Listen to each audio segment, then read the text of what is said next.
Good morning, good afternoon, and good evening to wherever you are in the world. You're here on the Radio Works platform with your host, Sabrina Ben Salmi, on the Dream Big show. I forgot my own name.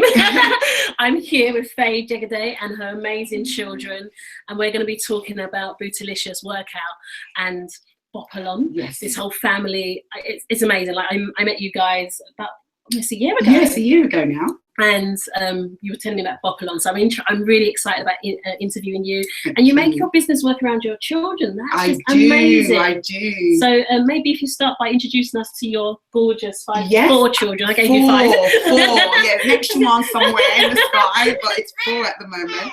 This is the youngest one called Abel. Abel Adorable. Can you say hello to everyone there? Oh. Hello. Then I have my other 3. Come along, guys. Come and say hello. Hello. Say hello. Come closer. Come closer. Cool. This is the handsome man of the house. What's your name, honey? Prince. Prince. Yeah, this is Prince. And who's behind you? We've got. Hello. My name is Angel. Angel. And then who are you? Hello, Cherish. This is Cherish. So Cherish is 6, Angel is 8, and Prince is 9, and the baby is 22 months. Yes. Oh, look, her hair is coming up. She's putting mummy's hair. So mummy looks beautiful. So yeah, these are my 4 kids, and they were the inspiration behind my business, Bopalon, which is a preschool dance class for children, their mums, their dads, grannies, grandparents, anyone who is the main carer. And you can come to the class, you can dance, and you can bop along together and have fun. So that's basically what it is. I think that's just amazing. Yeah. And you homeschool your children. I think do. that's absolutely amazing. Yes, I homeschool them. This is our 2nd year we've been doing this. Are you guys enjoying it? Yeah. What do you like most about it, Prince? Spelling. I like. Oh, Cherish likes spelling. That's your favourite, isn't it? Okay, so do you want to spell a word? What's your favourite word? Oh, well, let me give you a big word. Can you spell hospital? HOSTIPAL. Ooh, close. You try hospital. HOST. No, hos. HOSPITAL. Well done. Excellent. Well done. See, well done. And Prince, what's your favourite? Maths. Maths, yes. Prince loves maths. And he likes doing a game called Countdown. So we give him big numbers and he tries to find the total, don't you? Yeah. And what about you, Angel? I love maths and English, both of them together. Wow. So you love maths and English. You like writing stories, don't you? So she's they're very entrepreneurial like mummy as well. So they're always coming up with ideas and stuff like that. And you've got a cameraman in the family, is that right? Yeah, I was really impressed. Yes, the cameraman of the family is Prince. It's Prince. So all my videos that you find on YouTube, particularly for my exercise ones, Prince is the one behind it all. He does the shots, he zooms in, he zooms out, and he's always telling mummy where I should be. Well, to be honest, I was really impressed when I saw the quality of the filming, the recording. I was like, wow, that's your son. That was really impressive. Yeah, and he started when he was 8 doing that. Yeah, absolutely amazing. Yeah. Well, it goes in with the theme, dreaming big together. As a family, you're definitely doing that. Yes. So it's absolutely amazing. Is there anything else you wanted to share with your children before we kind of went on anything to else you'd like to say to everybody out there? Well, this is called Dream Big. Big. Okay? Dream big, So what would you and like to make sure you keep sticking to your dream and do whatever you feel you can do. Wonderful. Thank you so much. And also, I think we should add that you guys are the one that encourage mummy, don't you? Yeah. Yeah. Abel, do you encourage mummy? She does. When she sees pictures of mummy, what do you say? She says, mummy. So yeah, you guys are my inspiration behind a lot of the things that I do. And I do share my dreams with them. I tell them my goals and we work around ourselves, our commitments together, isn't it? Yeah. Wonderful. So should we say bye to everyone there? Bye. Bye. Because they're going now to go and play, aren't you? They can go play. Yeah, they're going to go and play. So off we go. Bye. Thank you, Bye. Michelle.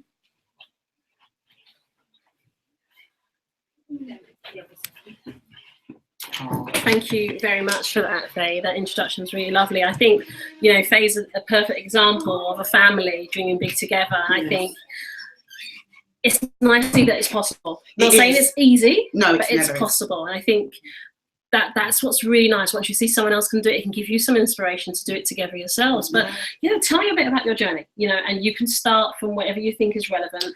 How did you get to this point now? Oh, been a roller coaster of a ride, because it wasn't a journey I set out on. So in other words, you know, normally when you go on a journey, you're like, oh, I've got a destination. You're like, how to get here? Mine wasn't really like that. Mine was more like finding yourself in the middle of a of a desert and thinking, oh, what's the way out? Yes. So mine was this desert thing where my husband left our marriage. So I'd only been married 3 years. We had 3 young children. So I had a newborn baby, a 2-year-old and a 3-year-old. And then he left the marriage and basically walked out of the marriage, walked out of the home. And I found myself suddenly a single parent and gone from being happily married to suddenly alone, you know, and also with a newborn. Yes. And basically the journey started then. And it was really more a case of, okay, this is where I find myself. What do I do now? And that was the journey. The journey has always been, what do I do now? How do I make the best of where I find myself or what I've got in my hand? That's very powerful. I mean, you know, if listeners, I don't know if you ask yourself powerful questions, but I tell you what, it's not normally the way. We don't normally say, what can we do from here? Like, why me? Yeah. So how we sometimes give ourselves disempowering questions. That's really powerful that you did that. And I'm quite surprised as well, looking back. I think I realised I've always been a positive person towards for other people. Okay. So I've always been the type of person to encourage people. Yes. Always motivating them, always encouraging them. So I'm the kind of person people call and I encourage them. Yes. But my own journey, I found that I really needed to encourage myself. Yes. Because I was always the one encouraging others, I didn't really have people around me to encourage me.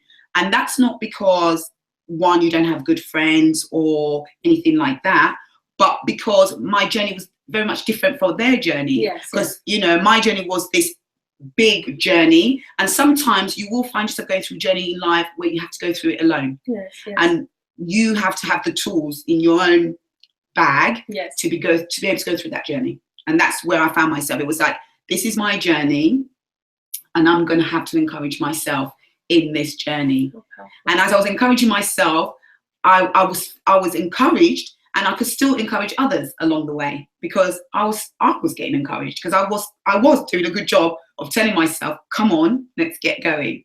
So that was the trick. That's absolutely phenomenal. You know what comes to mind is that sometimes when someone seemed to be very strong and helping others, do you find that people just thought you had it all together, perhaps? Yeah, I think. How much of a part do you think that plays? Well, I don't know whether it's about having it together, but I think it's like for me, when I met my husband, I didn't have it together. Mm-hmm. So if people suddenly thought I had it together, I think, to be honest, I'd be like, I deserve to have it together then. Because wait a minute, I've not had it together prior to this. Yes. And it was kind of a short-lived together feeling, you know. So I think people might think that, but I mean, personally, I've never looked at people and thought, oh, they have it together. I'm more like the kind of person, I look at people and what they have, I desire it in a good way. Yes. So I don't desire it. I'd like to. Yeah, I'd like to have that. Yeah. And I don't desire it in a negative way. And I'm a big learner. Yes. So I tend to ask questions a lot. So even when people have something good, I'll say, oh, that's really lovely. How do you maintain your relationship? Or how do you do this? Or how do you do that? And even now, as a single parent, I ask lots of questions. I don't act like I know everything, you know, homeschooling the kids. I ask other people like myself, you know. So I think it's important for people to be willing to learn. I don't like to think that. I don't think we all have it together, if we're being honest. No one really has it together. Absolutely. Sometimes it's a show, and it's funny. Not that you go out to make it a show, but because what people see on that day is a good day. And you know what I usually say to people is this: people say to me, "Oh my God, you have everything together," and I say to them, "But today's a good day. You're seeing me today because today's a very, very good day." I said, when it's a bad day, I said, I'm not going to come out. I'm going to be indoors. I've probably dropped every ball, because it's like juggling act. I've probably dropped every ball, probably woken up very late. I've probably got a headache, or, you know, the kids are making lots of noise, or we start homeschooling later than planned. I said, so when it's days like that, you don't need to force yourself to go out there and pretend to the world.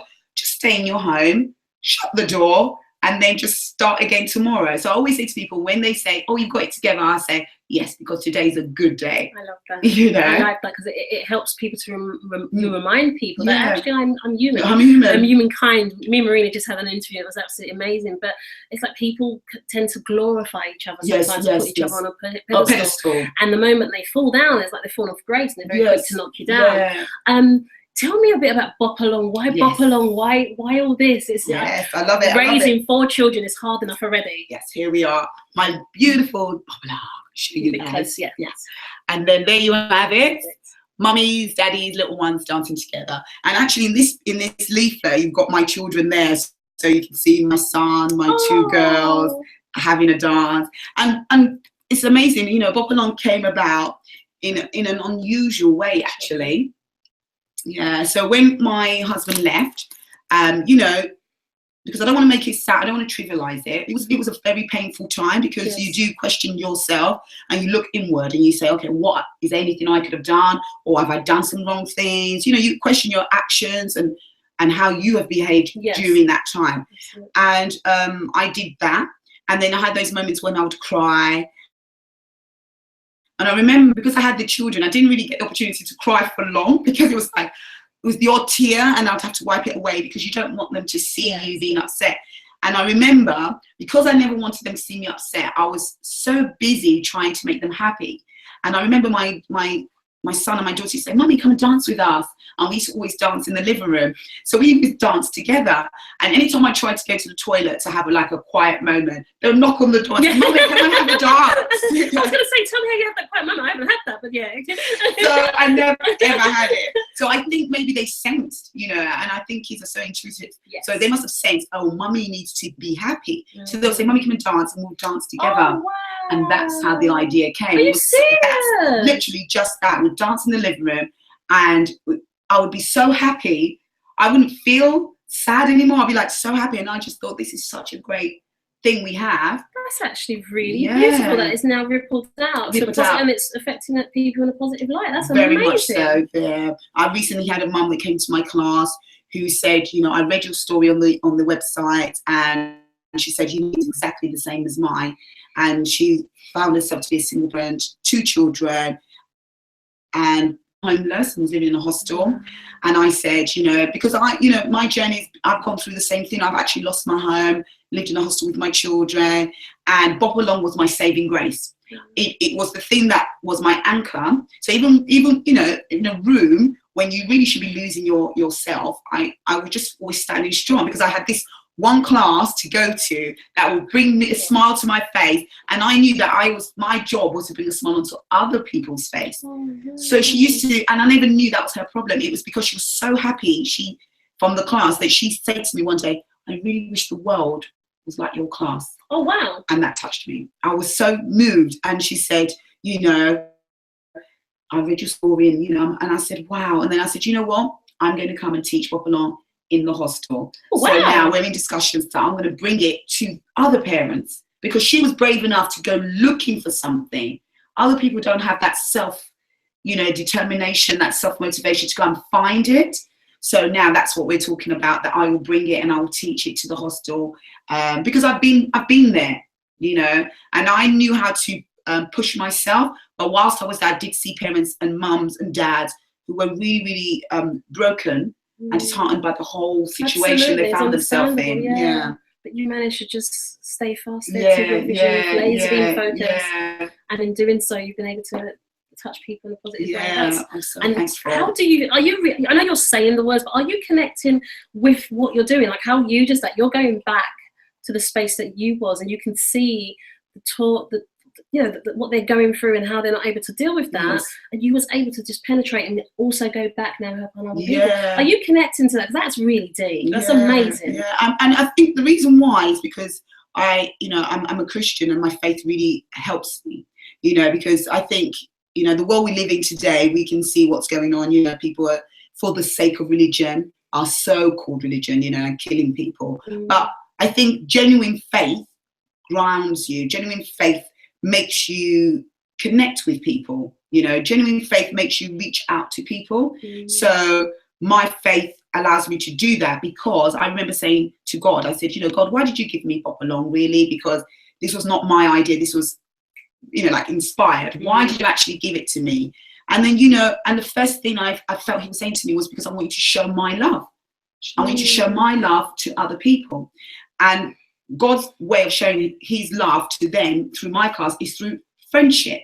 You know, that's my running theme in our class. We make sure that people feel like they've made a friend. You know, you could come in, you could be old, you could be young, you could be Polish, you could be Irish, you could be, you know, Muslim, Christian.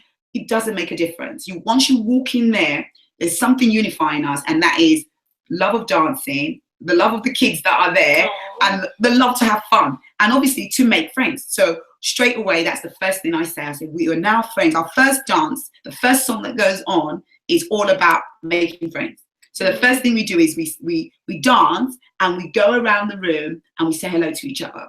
That's our first song, and that's the core of our message. And it's about being friendly and friendship with each other. So this, obviously, you know that this show is called Dream Big. Now, you've touched on the vision. I'm starting to get a bigger picture. But if you are, for the purpose of the listeners, can you share your vision? Is what's kind of your end step? Not that has to be the end step, but what are you heading towards? In a sense, if you dream big, what does it look like? How can we have a peek into your dreams? For this. Yeah. Well, you know, it's really weird, because I was thinking about that the other day. You know, I was saying to myself, because when I started Pop Along, I had this picture that I knew it had something really great about it, that it could be franchisable, like it could be a franchise. Yes. But that didn't really sit comfortably with me, if I'm honest, because I always used to think, oh, I would hate to be a mum who went into a Pop Along class in somewhere else, and didn't feel like I was getting that love or friendship that we portray. You know, because your message, you know, we know that today, you know, big brands, if it doesn't match up with their message, you know, people don't believe them. People think that they're being dishonest. Exactly, And, you know, for me, I like to do things where I believe in it. So, you know, back then, maybe that was the vision initially. And that might have been because I was thinking, okay, I have this, and maybe I was thinking of it in a materialistic or way, or more like maybe in that way of I need to provide for myself and my kids. So obviously this is the best bet. But now I realize that this is what God has given to me, that it's for me to share. I'm more about making sure I can share it to people in the best possible way. So now it's not necessarily a franchise. Now I've got my children, they're older, and it's really, you know, it's really weird. I was running a few days, I was jogging, and I was basically just talking to God in prayer. And I remember thinking to myself, wow. And he was basically explaining to me that the reason why you're thinking a new way about it, and the new way I'm thinking about it is more of taking it out on a tour, touring with Pop Along, making it a family entertainment that people can come and enjoy it on a larger scale. And he was, you know, basically explaining to me that, you know, the reason is because you've given it out. Now you can give it out to more people. You can take your kids along, and the whole experience of what it's about, you can actually put it on a bigger stage and let people see it for what it is. And I was actually in awe. I was like, wow, you know, that even though at the time it looked very small, like we were just doing this one tiny or 2 or 3 little classes, the vision really is just to share the same message, that when people come, they feel like they've had a really energetic, fun class, and they've learned to dance, but they've let themselves go, they've let their inhibitions go, because it is not just the children. Adults need to feel loved. And very much today, the adults that are doing all these atrocities actually don't feel loved. And that's the problem. And, you know, when you make people feel loved, they reciprocate that, and then, you know, they give it back out. So that's the aim. So that's what I want to do now. I want to take it on tour and invite the kids on stage and invite the parents on stage. I saw some of your action, and it was great. They had an event. I remember I saw you on stage doing your thing. And how can listeners help you to deliver that vision? What are you looking for? Oh, I just think it's difficult for me, if I'm honest, because, you know, we had that conversation on the phone, and Sabrina asked me, said, what are you looking for? And I thought, oh, that's always been my hard to answer question. I think I just want, I'm a big believer in teamwork and Yes. doing something together. Yes. So I would want people that will want to join on board as a team to say, okay, we hear your vision and we can help you, whether to do it in this place and here's a venue, come and do it here, or we can support you with marketing. Because to be honest, it's been a solo act. It's been me and me alone, me and the kids, me and God, me and my faith. It's just been me in the center of it all, you know, and everything else has come out of that. So it'd be nice to have some other people on board, Yes. but people that, one, share the vision, two, have a love Yes. and desire to express that Yes. through what Popalong is, which Yes. is through dancing. So, you know, I don't really want people that are going to come on board and they don't get it. Because, Yes. you know, I'm very creative. Then you have to explain all the Yeah, time, yeah. I'm really more about, you know, we have this lovely thing. You know, honestly, we leave with smiles on our face. Wow. And that smile keeps us going the whole day. It's like you're on a high and you can't quite explain what it is. You're just smiling all the time. You're like, wow, what a great class. We all say, you know, even the kids go, that was even, you know, it's funny, when we teach really great classes, even the adults are like, that was awesome because class. they've allowed the inner child to come out, like you said, just letting them be. Yeah. Do you know what's kind of coming to mind? If we was to put it in a way that's simple and easy for listeners to understand, is that in a life shopping list, in the sense that, so you're saying venue hire, if anyone that wants to create apps, Yes. maybe books. Yes, books. Anyone can help out with books. Oh, we want to do it on YouTube. We want to create a YouTube. We have a YouTube channel which hardly has anything on it. With some assistance with maybe filming or Yes, something. filming to create that YouTube channel so that we can have people can experience it. Yes. You know, because we want to. I really do want to get it out there in a nice, lovely way. And to be honest, in this day and age, everything is all about packaging. Yes. Despite what I may think and not think, you know, if I don't package it well and I don't package it in a nice way where, you know, the world out there want to receive it, then obviously I'm not going to get the message out there. It just seems like you need to plug in. I think Yeah. you've already packaged it in a beautiful way. For you to achieve all that you've achieved already, I think it's absolutely remarkable. Like yourself and your children, it's absolutely phenomenal. The more people that get to know about what you're doing, and you know, the Radio Works platform is a platform where I really think you could go along and shine, because there's some amazing things that you can be doing there. Could you tell us a bit about this, please, and a website, and you know, how can listeners get in touch with you, please? Oh yes, this is my DVD that is out on Amazon, and it's called the Bootylicious Workout, and that's me a couple of months after giving birth. Oh, no way! Yeah. Oh, wow. Oh God. Yeah, my daughter wasn't even my last born, Wow. who is 22 months now. I think this was like when she was Wow. about 8 months old by that time. 8 months, 9 months of after giving birth, we That's shot this. amazing. Yeah, I know, it's amazing. Even I sometimes look at it and go, can't believe that's me. You know? So, there you go. Please purchase it on Amazon, and you can buy that, or you can buy it on the website. Okay. Yeah, and yeah, this came What's about. the website address? Have you given that, please? Yeah, the website address is www.realresult. That's REALRESULT. Real Result Fitness at website. Website. Yeah. .co.uk. Nearly forgot there. So that's www.realresultfitness.co.uk. And email address? Are you on social media? Yeah, like I'm on Facebook social. or- Yeah, I'm on Facebook. On Facebook, I'm Real Result Fitness as well, or that's my Facebook page. And then I'm known as Real Ventures if you want to find me on Facebook, and also on Twitter as well. Don't ask me about my handle because I'm learning about all that stuff. So you know, if you want to help me on that area, you can help me. Excellent. But also, what else? YouTube. I have a YouTube page, and I post some exercises on there, and that's Real Result Fitness as well. And there I've got exercises for your stomach, your bum, your booty, abs, everything. You know, it's But great. it's working. Looking at you, I'm like, wow, okay. With regards to, you know, what's your belief system? What kind of got you this far? I'm sorry, you've already mentioned your faith, but kind of, what do you want? I guess maybe the message is, what message do you want to give to the listeners? What do people need to kind of understand in order to believe that actually this is possible? Yeah. You've had to make this happen. Yeah, I think the thing is that, you know, right now for me, I'm going through a really wonderful journey. So it's a new journey, you know. So it's no longer just being plonked in the wilderness, you know. It's now kind of like you're driving and you're making choices, whether you're going to go down this road or this road or that road. So that's where I'm at the moment. And I think I say to listeners that if you find yourself initially in the wilderness, don't be disheartened by it. Be open to learn in that journey. Because, if there's nothing wrong with questions. There's nothing wrong with saying, why me? Because if you're asking yourself, why me?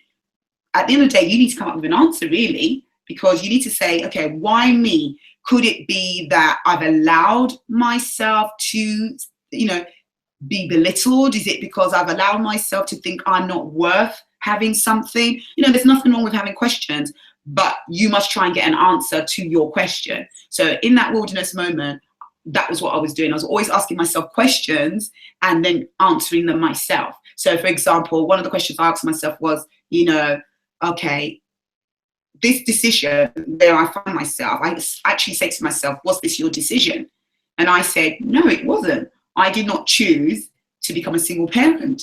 I did not choose that by getting married down the line, 3 years later, I'm going to be, say goodbye. So I realized that if I didn't make that decision, I didn't need to take a blame. I didn't need to feel guilty about where I found myself. That happens, exactly. Yeah, people feel guilty, but you don't need to feel guilty because it wasn't your decision. It wasn't you that made the decision to leave the home. It wasn't you that made the decision to call it a day. So once I realized that I wasn't the one that made that decision, I then said to myself, well then, so what decisions are you going to make from now on? And then I said, well, I'm definitely choosing to be happy. I'm definitely choosing not to stay down. I'm definitely choosing not to let the other person feel like they got the best of me. Yes. Because, sometimes when someone does that to you, they may not realize at the time what they were doing, but part of them also knows that they're trying to hurt you too. So, sometimes, relationships and emotions are just complicated things. And, when you're hurting someone, you're trying to hurt them to a place where you don't want them to get back up. If you know that, and if you know that someone is doing that, or that this situation is trying to keep you down, really, you've got to decide whether you want to stay down or whether you're going to pick yourself up. Absolutely. And that was the decision that I made. So I want to say to anyone in that wilderness experience, ask yourselves lots of questions and answer your own questions. Don't think that you're just going to ask questions and say there's no answers. And if you don't have the answer yourself, go look for where the answer is. I agree. That's very important. Yeah. So, for example, you might think, well, actually, okay, I didn't make the decision, but I want us to reconcile. Because I went through that period where I did want to reconcile with my husband because it's a marriage. It's a marriage where I felt I made that commitment. And I went to seek someone that was older than me for advice on how do I go about wise counsel. Making the step to have that conversation with him. Yes. Because obviously we're not communicating. Yes. And so I did that. So there's nothing wrong with that. And I look back and I'm very happy that I did that. I'm very proud of myself for doing that because it obviously wasn't easy. Obviously it can bring up memories. Yes, absolutely. But when you're raising children, you're raising them to become adults. You yourself have to become an adult emotionally and physically. I'm proud of myself because I can look back and say I was an adult about it, irrespective of how I was feeling. I handled it like an adult, I think your children are absolutely amazing. I remember meeting you at a seminar we attended, and I was just taken back by how loving they are, how they are just constantly just, Mummy, how are you? What would you need to do? And they're so creative. Very. Is that something that they've always naturally been, or that's something you kind of steered them towards doing? I think it's a mixture of the two, because I think everyone has it innate in them to be able to create. But if you're in an environment that nurtures it, it just flows, And I think I see that in your children. I see that in you, because when we met at the seminar, I was taken aback by the way your children were. And I remember posting up about your eldest daughter. Yeah, I didn't even know about that. Yeah, I was just like, wow. And I kept thinking, oh, you're such a credit to your mother. I kept thinking to myself, she's such a credit to her mother. And then I said to her, you're such a credit to your mother. And she said, my mom's just over there. And I was like, I have to meet the mother to this wonderful child. So I really think that it's everybody has the ability to be creative. It's actually in us. I think we are made to create, you know, because as my faith says, God created us. So what he has done, he's put in us so we can create. Yes. But when we find ourselves in environments that doesn't nurture it. So sometimes it could be a school environment. And if you're lucky to have a school environment that nurtures you, that's wonderful. Yes, absolutely. Sometimes you find it in a work environment where you're not nurtured. You know, maybe your boss doesn't see the best in you, you know, and again, that can, you know, bring you down.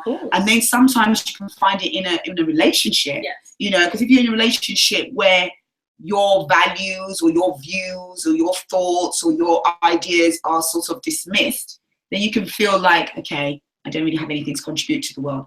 So for me, in terms of my children, I think it's a balance. They innately had it, and then I do my very best to nurture it. And when I don't do a good job, they remind me, because my daughter will say, "Mummy, don't forget da da da da da," and I say, "Oh yeah, that's right." They're very good at reminding. Yeah, and I tell them, I say, you have every permission to remind Mummy, and I really encourage them to do that, because one, Mummy's gonna own. Two, Mummy can be forgetful because Mummy's juggling so many balls. Absolutely. And so I give them that permission. I say, you freely must. I said, even you have to nag Mummy, Yes. because when you're nagging me, you're doing it for my good too. And I know you're doing it for your good. So we're a team. So I very much believe that we're a team. Beautiful. I think maybe for as a closing statement for the listeners, how important would you say health and fitness is? Because I know some people go, "No, it's not for me. You know, I don't like doing this." But you know, from your eyes, how important do you think this is about making this a part of lifestyle as opposed to just infrequent attendance?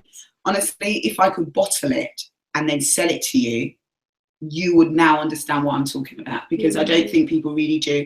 Honestly, you need to sit down and look at people who are, you know, there's a saying, the proof is in the pudding. So when something's been cooked, you need to taste it to know how good it is. And if I'm eating something here and I'm saying to you, it's so good, delicious, until you taste it, you're never really going to know how good it is. Very true, yes. And it's the same with exercise and being healthy, because it's not just about being physically healthy, as in you look slim or you look a certain weight and size. It's about your mental well-being, you know. I've gone through a marriage breakdown. I've gone through finding myself alone with 3 small children, a 6-month-old baby, a 2-year-old baby, and a 3-year-old. And I've gone through losing my home and living in a hostel with my children. I've gone through, you know, having my own home that I bought with my own money, and due to my marriage breakdown being taken away from me in the bank. And I'm still being able to sit here with you and then share with you 2 different business ideas that I've come up with in that time. Right. So now, proof of the pudding. It's not like, you know, I've got some secret out there. I'm not hiding it. I'm making it clear to you what has helped me. Yes. Exercise, well-being, taking care of yourself is what has helped me to keep standing. And I cannot stress it enough, you know, and I hope you play that part back and you just play it back and say, look what she went through, look, because you need that. It's part of your sanity, you know, it keeps you sane. You know, storms will still come, because obviously I've been through a lot, and I'd love to think that I'm at the end now, where I put my feet up and sunbathe myself, but I don't think I'm there yet. And the reason being, not because I'm making mistakes along the way, but just because there's so much more in me that wants to come out. And sometimes you have to go through things for the best of you to come out. So that's why I'm saying that. Yeah. But exercise, taking care of myself has been an important part, making sure that my mental well-being is taken care of, as well as my physical well-being, has really, really, really helped me. And I've passed that on to my children. That's actually really well said. And would you say, because obviously I'm on the outside, you're on the inside, would you say that this is the same for men, for women, and for children, or does it differ in terms of? Oh no, totally for men as well. You know, I have a friend who their marriage has broken down sadly, but she's very fine and together because she exercises and takes care of herself, and her husband is in a bad way because he's not taking care of himself. Yes. And so what kind of the implications and the benefits, maybe that's what. Yeah, and I think the implications come that, you know, when you're not taking care of yourself, you know, in terms of your mental well-being, Because the thing is, exercise releases endorphins. We Yes. all know about it. Yes. It's that happy endorphins where you don't need to drink, you don't need drugs. It's just there. It makes you feel so good. You're high And it on makes you, life, you're high on life, and you feel like you can tackle whatever life throws at you. And then that's a benefit, because if you've taken care of that and then a challenge comes, you're not going to be dazed, frightened, scared to face it. Yes, it's not going to be the best situation. It's not going to be the best challenge. I mean, who wants challenges? No one really does.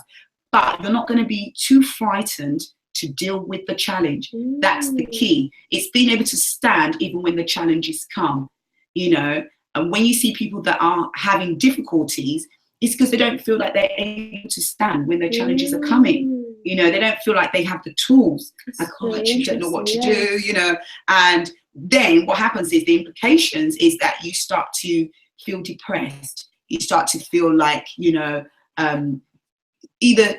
worthless in yourself, but because you don't have that mental well-being, and then your mental well-being starts to suffer. So that's the implication. So if you don't want to do exercise, if you don't believe in going to the gym, fine. Find something that makes you happy, that releases an endorphin in you. Swimming, riding a bike, whatever it is. Yeah. But you must find something. Don't believe that sitting down and having a sedentary lifestyle does anything for you, because it doesn't. No, I think you're quite right, because mental health issues are on the rise now. Very We much sit so. down for longer periods Lot of time. at our And computers. there's no movement, There's exactly. no movement. Our body needs to move. Yeah. But I'm feeling like I need to get a bop along session before you go, to be honest. even when we homeschool, we start homeschool with exercise sessions. Oh, I've heard, even in China, I've heard that they do exercise before they go into school, because it does stimulate. Yeah, stimulate your mind, stimulate your brain, So the to benefits are learn. endless. Yeah, they're endless. Well, thank you really for allowing me to interview you and share you with the world. I just wish you every success in your journey, and we're here to support you the best way we can. And you've been amazing. And listeners, I really hope you've gained some value. Your health is your wealth. Yes. So let's just take it seriously, not wait for the signs to speak too loudly before we take action. Prevention is always better than cure. So when would now be the right time for you to put your health first? If not you, then who? And if not now, then when? This is serious, guys. Take it seriously. Thank you. Thank you very much for listening. Okay. Thank you.